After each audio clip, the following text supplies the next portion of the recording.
Welcome to another episode of Threads of Enlightenment. I know that my people are listening to us, and those that are listening, I got something special for you and someone special for you to listen. But before that, I know that I would like to take the time to thank Susie for coming because I know she is bringing a couple of things that are very precious. First, her time. It is a beautiful commodity. It is so precious that many of us don't know how to utilize it correctly. And so I want to thank Susie for coming and sharing and spending some of this expensive stuff with us. The second is her journey. Oh, that is a beautiful thing. It houses pain, joy, suffering, and all of those things. And yet she's here to share with us so that you and I can become a better human spirits while we're here on this planet. Susie, thank you for coming to Threads of Enlightenment. It is an honor to be here with you today, Ken. Thank you. Thank you so much. Tell the people the things that you have created, the tools that you have gained out of your journey, so that they can come and get in touch with you and partake of your greatness and your wisdom so that they can become great and walk and become disciples. I help people become freed from stuff by helping them access internal resources they never knew they had in order to create what they never knew they could. Yeah. And in my work, I do it through counseling, coaching, speaking, and writing. Nice. I love that. Those are the tools I told people we get a chance to serve each other through, some of them. And the gift that we get is to be servant, because I always paint the picture because my background is Christianity, and they taught me, and as I read the Bible, it said that Jesus Christ is the representation of God, and it always freaked me out how God came and he's washing the feet of disciples. I think that is powerful imagery to show that even God is taking this time to serve, to be a servant to us. And so we must be servants to each other. I want to take you back a little, Susie, into your, what I call the crib, or the science project that our parents are here to experiment on us because they're still learning. They're seeing the world from some place that are broken sometimes, and yet they love us. And they're trying to bring us up into this space. Talk to us about your family unit. What was it like? I grew up in a very conservative Christian family. I was actually raised with a Pentecostal background. I grew up in the Assemblies of God. Likewise. And my family was... Likewise. You as well? Okay. Yes, I was. Okay. And so... my father especially was very devoted to his faith. And as a child, he taught me to ask questions and to be curious. And sometimes I took great pleasure in challenging my Sunday school teachers with really good questions. And so it was a rich environment. I was also in that raised by a mother who was abusive and unpredictable. And so I grew up with this mix of devotion and faith and, I would say even a deep spiritual journey as a child. I wasn't sort of a typical child.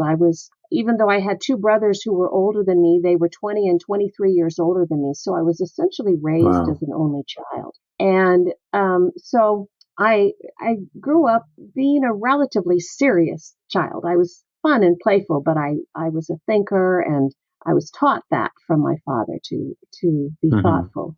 And so I grew up in that heritage. And then my faith was really foundational to me. And my relationship with my mother was very difficult. And that was really when you talked about how we really learn from our trauma experiences and we grow from those. That was certainly my case. And it was actually when I was in graduate school, in seminary, at one time I was sitting in chapel and the speaker was saying, I was working on my master's in education at the time, and the speaker was saying, with Jesus, you're never alone. And I remember thinking, well, then with Jesus, if I'm never alone, why the hell do I feel so alone? And I walked out of the chapel, and there was a counseling professor outside the door, and I said, I need to talk to you. And I went and sat down with him and began to share with him about my struggle. And I actually went into my own personal therapy. And it was at that point that my life really took a major change, both in terms of my personal healing, but also in my theological journey.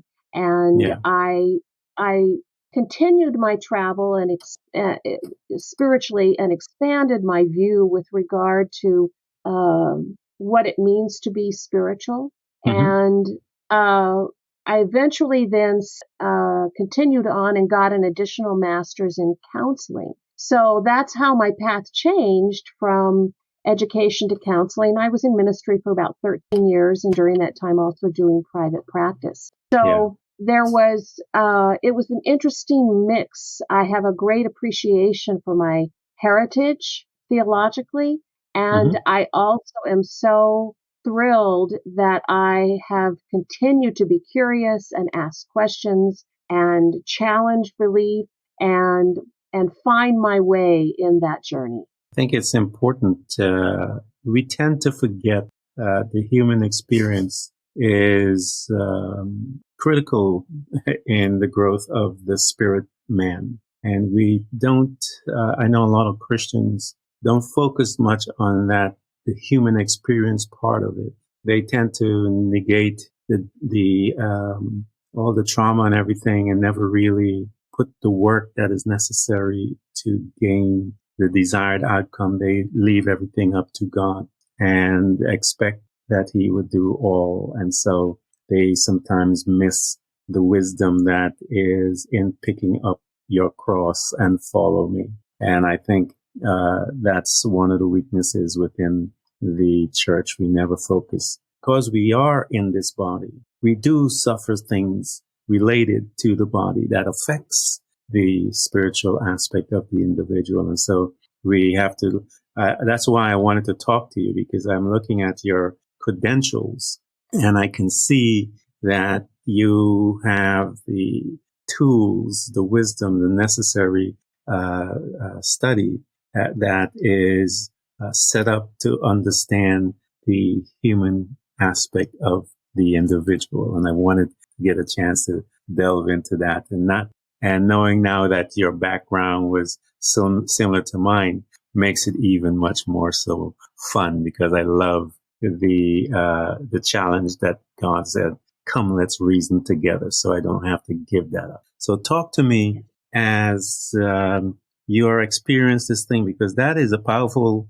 petri dish, if you will, to grow up, to see both the spiritual piece and the dichotomy between the body and that struggle with the emotion, the pain, and all of that stuff. And yet we are called Christians, and we, some of them don't want to deal with that. Talk to me, because I was a pastor, so I know about some of this stuff that we're talking about, and to bring people to the reality that they need to get help. You know, it's another different thing. Talk to me as to how did you manage in that? I know that you mentioned some of the things with your mom, but talk to me about some of those emotional things that you started to pick up and deposit within yourself as a young woman growing within that household. That's a really good question. And I think as I look back, on the faith side of my experience, I was told that I was a child of God and that I was worthy of love, even to the point that Jesus came to die on our behalf. Yeah. But alongside of that, I had this experience with a woman who was my mother, who loved me, but she didn't know how to manage her emotional states sometimes. And so in her frustration, she would take it out on me. And so it became confusing for me in terms of, I think, at a really deep unconscious level about my true value and my worth. And one of the things that I also struggled with in my own journey was that there was a kind of belief system presented in Christianity at that time that I call it the worm theology. You know, that Jesus died for such a worm as I. And I remember thinking that seems very confusing, that if I'm like nothing in the sight of God, why would God come on my behalf? And so I kind of grappled with those questions, even as an adolescent and into adulthood and even into my theological training. So my history brought to me some confusing messages about my worth. And probably one of the most freeing experiences in my own journey, and because of my curiosity and because of the value I had in asking questions and being given permission to ask questions, to not just accept what I was being told, it really moved me forward to challenge theologically what I had learned it meant to be a sinner. And I came then to really realize that Jesus came to show us how to live. And the way that he lived his life was how we are meant to live our life. And in that, then, we are meant to live our life, as you say, serving others. We're also meant to live our life in strength and joy and clarity and determination and faith and love.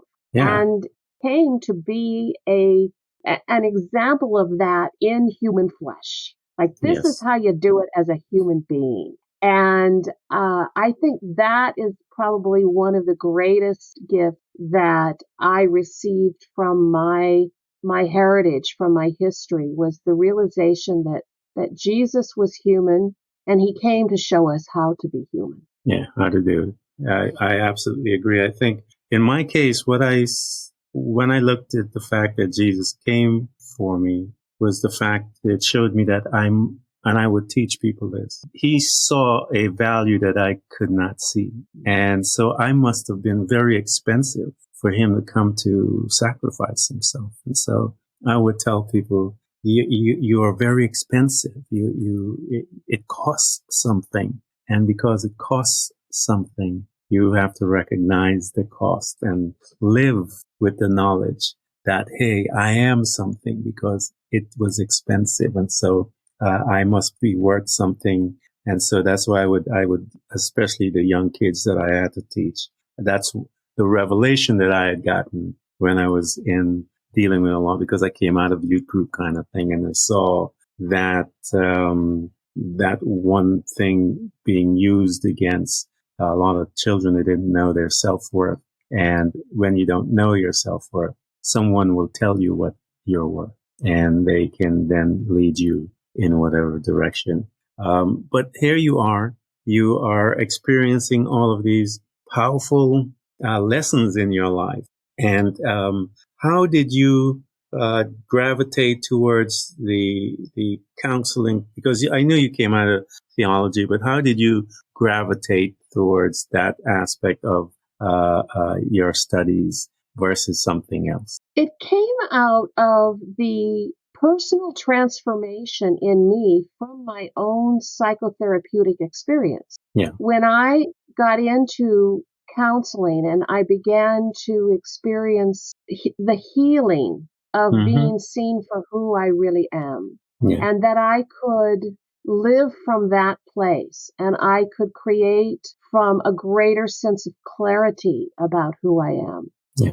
Everything changed in that. And I said to myself, I want to really, I want to do this. And so as I said, I hung around and got another master's in counseling. Mm-hmm. And it has been deeply satisfying for me. I have been doing this work for decades, and I don't get tired of it. Everybody's journey is so amazing and so unique.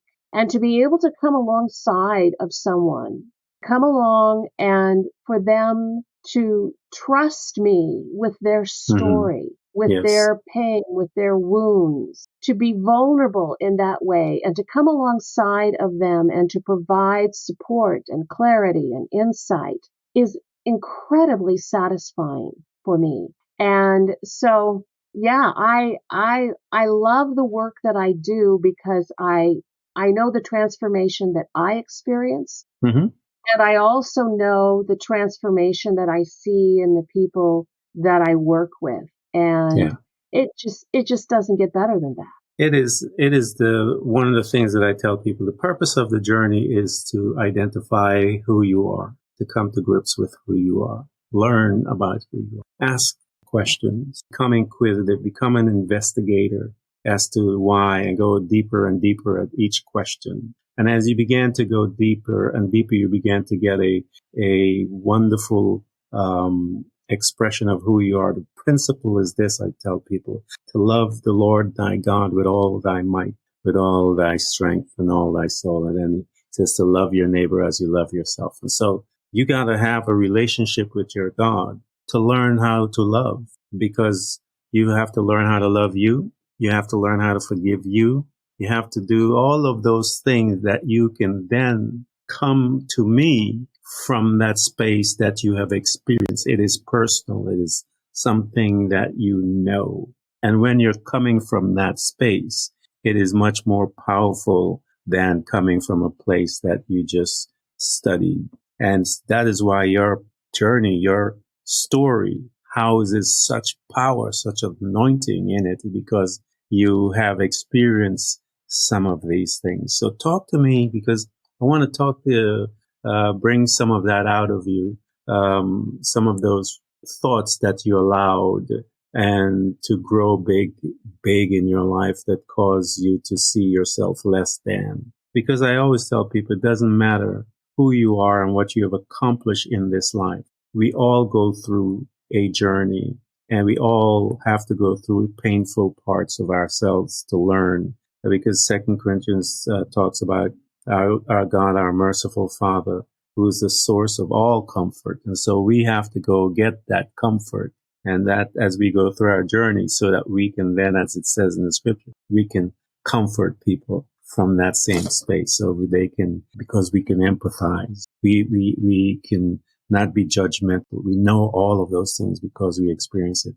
Talk to me about some of those painful places as you began to look at to yourself that you discovered that were there, and you how you proceeded to gain your healing, as they say. I think to reflect back on what we touched on earlier was that being raised by a woman who was significantly wounded herself and unpredictable, could be even physically abusive when she would be angry.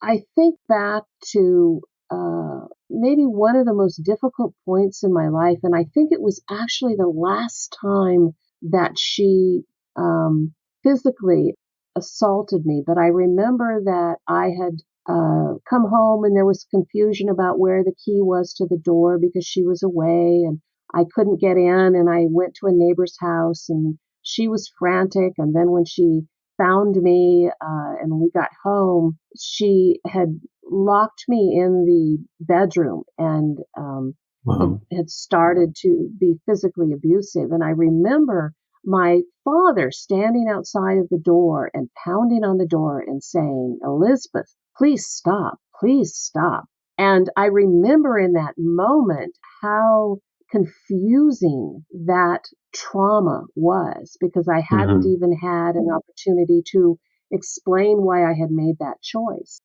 And I think that was a moment when my mother really realized her own fear in relationship with me, and that part of what had happened was that she had become so terrified that something had happened to me when I wasn't home Yeah. And she took it out in her rage. And so part of the journey was about acknowledging the impact of that on me and the confusion of that, but also understanding what had been going on inside of her to react in that way. Because it's very confusing if you know that someone loves you and is abusive to you. That's very, very confusing, and it creates it can create conflicted beliefs inside about your worth. Well, you say that you love me, and yet you assault me. And so part of my journey was really to understand what had been going on for her and to forgive her in that. And that took time. It takes time sometimes to be able to come to that place, but I did. And she actually passed before I had completed my therapeutic journey, which, by the way, is always an ongoing journey if you're always really growing. I'm always continuing the healing process in my life. But it took a while to sort through all of that. And I sometimes say to people when I'm working with them, we're not going to be water skiing here. We're going to be doing scuba diving because we need to go deeply inside of our experience, because that's where the treasure is. That's where the truth is. That's where the insight is. And so I always say to the people that I work with, be prepared that we're going to go to some tough places. But this time we're going to go to those places. You're going to go to those places not being alone in your own mind or in your own experience, but I'm going with you to that place so that we can transform that experience. And part of the way that we do that is we want to get to a place where we can remember a memory. We can remember the experience. We can remember the emotion, but we are not reliving the emotion and the trauma. It's very important that it's not about forgetting about what has happened to us. We want to be able to honor those experiences, but we want to be able to think about them and reflect on them and learn from them without reactivating the trauma in the experience. So that is really the work that is most effective to be able to heal things that have happened for us in our history. I absolutely believe that's the key. As I mentioned to you, we are spirit housed within this human body, and we have a chance to experience much trauma based in living in this place. And so getting to face that, because most of us, it happened when we were younger.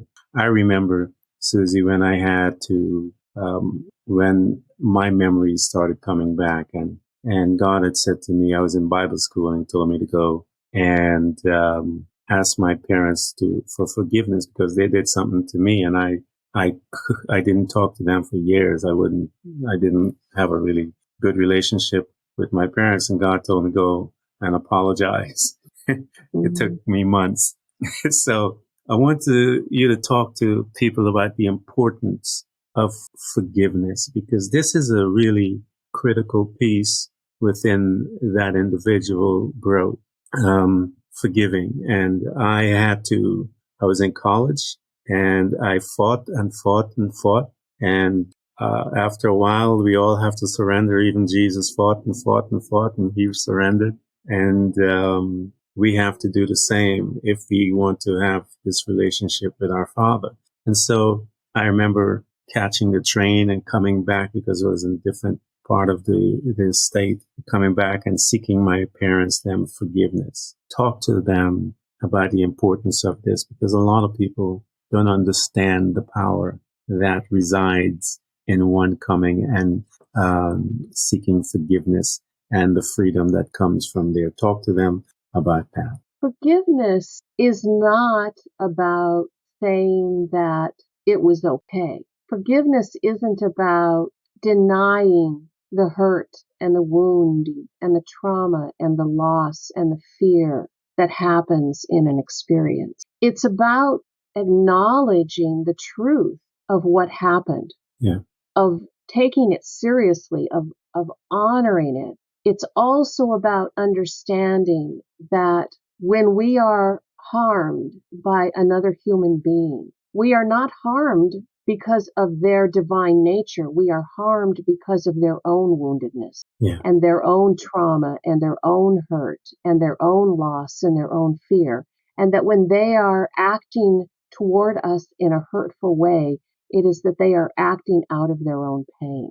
Mm-hmm. So we don't negate what we feel in that. We don't negate the hurt, the fear, the anger, the confusion, the bewilderment, the frustration, whatever has been ignited in our own wounding. But rather we come to understand that that person who harmed us at some level was actually doing the best that they could with where they were. And it's not, again, negating the impact that it had on us, but it is saying that even in acknowledging what happened, I can forgive you, meaning I am not going to be your judge and jury. And I am going to move forward in my life, and I am going to no longer live out of that trauma and that hurt and the beliefs that I gathered from that. But I am going to move forward in my life and continue to live out of my own divine nature and to let that go. And sometimes forgiveness doesn't mean that we allow someone to continue to be abusive to us. Mm-hmm. It doesn't mean that we don't want them to take responsibility for their actions. Forgiveness is not in opposition to justice per se, but it really is about our being able to let go of our judgment and fear of that person. And to be able to continue to move forward in our lives in alignment with the truth that we know about ourselves. And that truth being that we are created in the image of God, and that is how we are meant to live. We're not meant to live out of the wounds of trauma and hurt and loss. Oh, that is absolutely, I love the way you illustrated those with that whole thing with the words that you spoke. It is a painful place because I remember pain that was in that. And those that are listening to us, who Susie knows, the reason why I dug a little deeper with Susie was I wanted those that are in that space would recognize that you're familiar with that and that you can express it even when they are contacting you or talking to you. You can express and empathize with them. And now you'll be able to guide them from there. And I told them, I said, the coaches and the teachers are there because you are so busy in living your life, but not really living, that you don't know the type of questions to ask to help you to get free. But someone that have gone through will know the type of questions to ask because they've asked it themselves and they know when to ask it, how to ask it to get the desired outcome. So here you are learning all of these different things about yourself, and you going to school, you recognize your gift. And I love how you said it earlier, that you don't work. And I tell people that is how I believe, Susie, that is how God, if I'm a creator and my child stumbled and fall, I would put in a couple of safe kind of things within him built in to help him understand a few things. And so I believe one of those things that the Bible teaches that the man became cursed as a result, his labor and all the different things. And I believe the gift that God knew that was going to happen. So he put in every man, every person, a gift. That once we discover that gift, it's no longer a curse. It's the most beautiful thing because we live out of this thing and there's this joy that is within the individual. You could be in that space 100 hours a day if possible. Everyone will look at you and say, why aren't you so tired? And you look at them, no, I'm getting more energy as the day goes by as a result of this because it is who I am. So talk to me as to when this girl starts to explore all of these things and some of the people that you meet, the pain that you have counseled. Take it from your memory someone that you can remember that was in that dark place, and that through your experience, you were able to walk them through. And when they got the, as they say, the aha moment, and they began to realize who they are, and then the steps that they take. Well, I've been doing this now for 4 decades, so yeah, a long time. I have quite an archive of experience with people. So to select a story to share with you about someone's journey, I can think about perhaps a woman that I was working with a few years ago who had come to me, and she was in an abusive situation. And part of the work was really about her beginning to understand that she was replicating her experiences from a child, in that she grew up having been abused. And so she was choosing what was familiar to her, and not, sometimes we say people stay with what's comfortable. It's not that people stay with what's comfortable. It's that they stay with what's familiar, because if it's familiar, I know how to navigate it. So even if I'm in relationship with someone who is unkind or abusive to me, I at least know how to navigate that because I have experience in that. But if I'm going to think about being, for example, in relationship with someone who is kind and appreciative and respectful and truthful and loving and nurturing, I wouldn't know how to do that. Like there's no point of reference for that. And so people tend to kind of go with whatever is their default understanding. So part of what was important for this woman was that she had to really explore and find on her own the truth of her own worth. She had to know that she deserved something better than where she was at. And so what happened over the course of our work together was that she began to get a clearer picture of who she really is.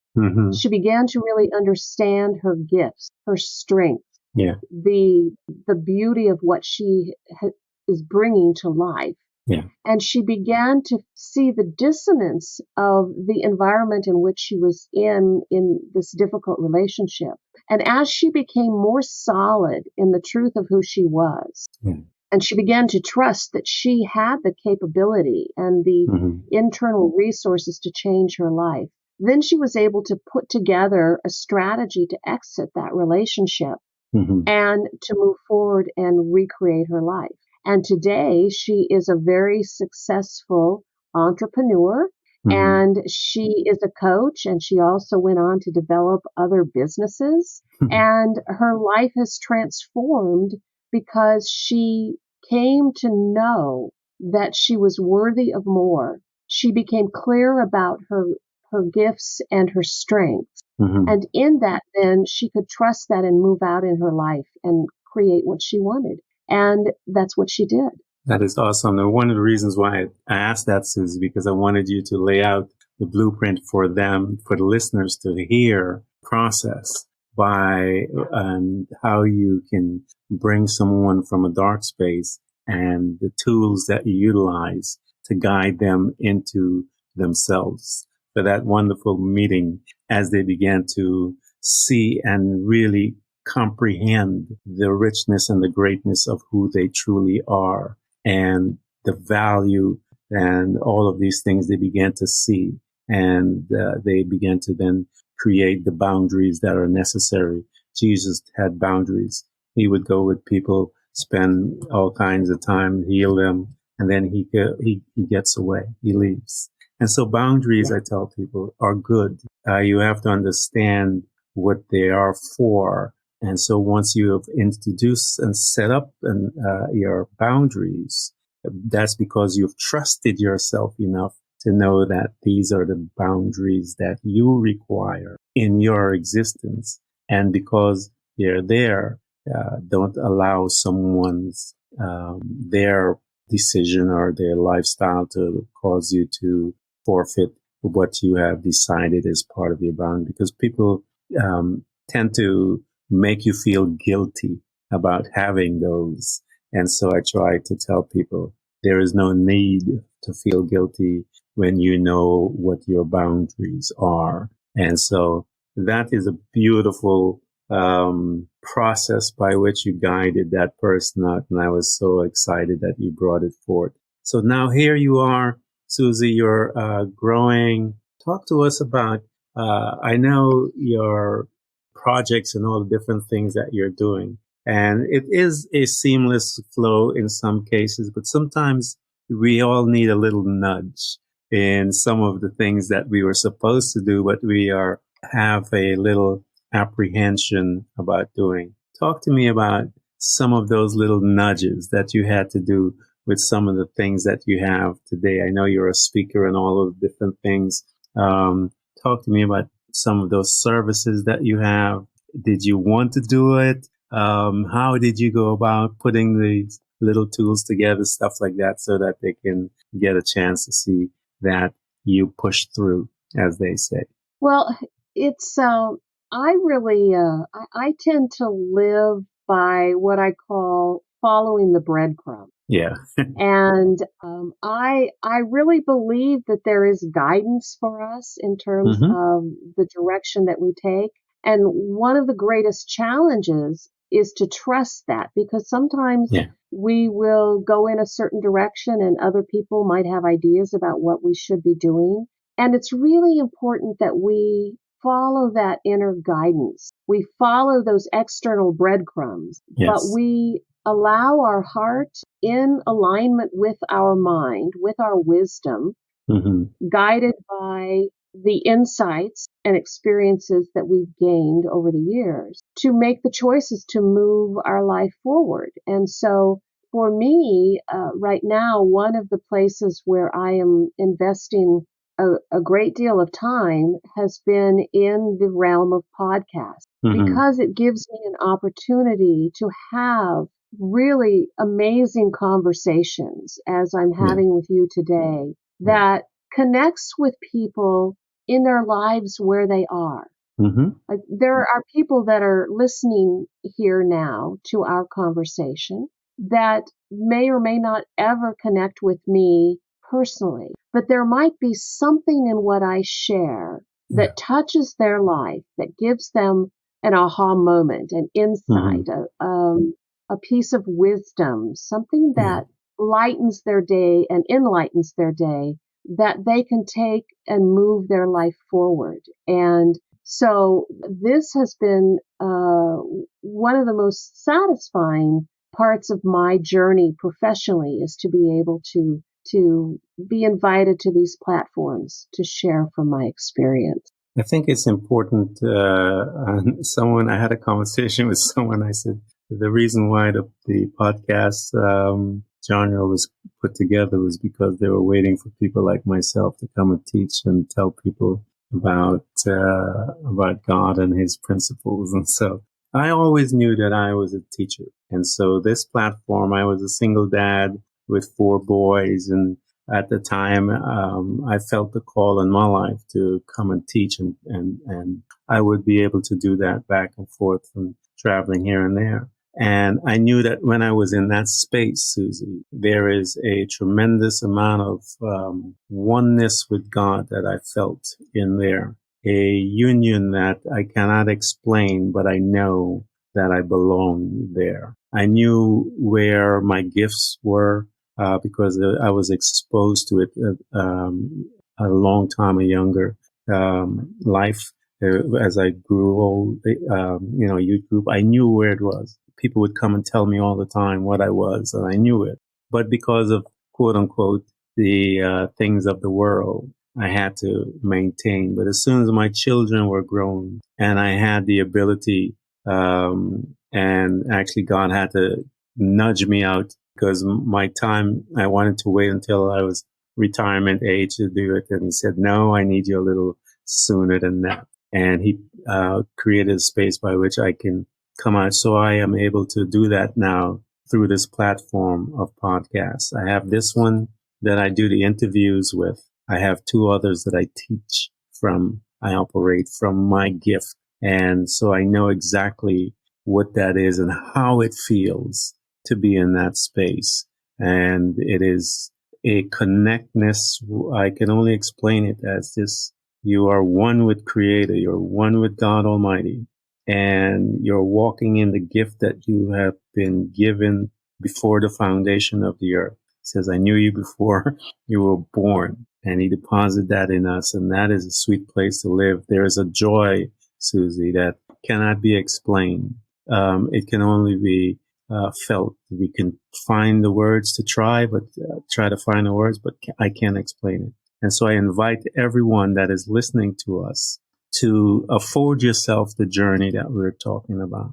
Afford yourself to learn who you are, and that you are of great quality, quantity and quality. I tell you who you are made of, and that God saw something valuable in you, that He sent His Son to come and die for you. And because you're that valuable, that you have this power within you that resides there, that you need to know who you are. And I want to thank you, Susie, for coming to us, because this conversation has been a powerful one. And I hope that those that are listening to us will get in touch with Susie, buy her book, get that in your hands, get into her space and learn from her and be the greatest you possible on this planet while we're walking here. So thank you so much for coming. Thank you so much. It's been an honor. Thank you.